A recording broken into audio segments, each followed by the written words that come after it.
High বন্ধুরা, কেমন আছো? আশা করি সবাই ভালো আছো।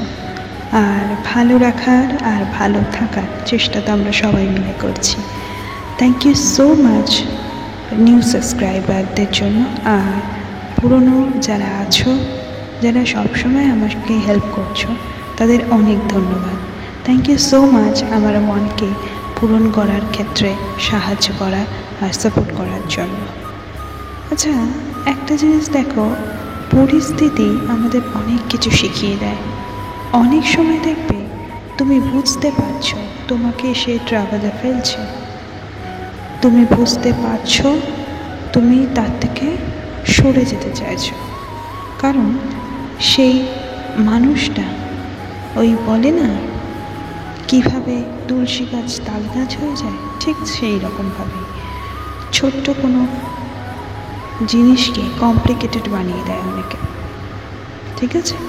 তো সেই রকম নিজে কোনো কাজ হয়তো করে না, নিজে কোনো কাজে বিজি থাকে না, কিন্তু লোকের ছোট্ট ছোট্ট খুঁত ধরে বেড়াতে থাকে।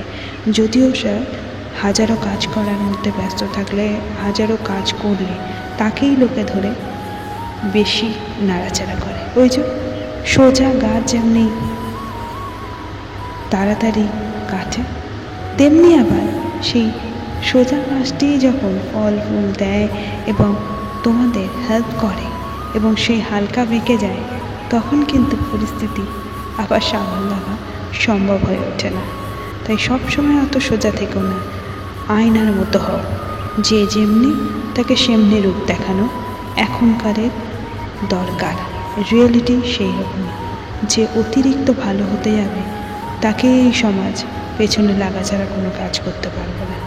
কিন্তু নিজেকে শক্ত হয়ে জবাব দিতে হবে। তুমি যেন তুমি সৎ পথে যাচ্ছ, তুমি ঠিক করছো এবং তুমি যেন তুমি সঠিক করছো। যখন ভুল কিছু করছো না, তাহলে ভয় পিছপা হয়ে যাবার কোনো দরকার পড়ে না। বাকিটা ঈশ্বরের উপর ছেড়ে দাও, সে নিশ্চয়ই তোমাকে হেল্প করবে।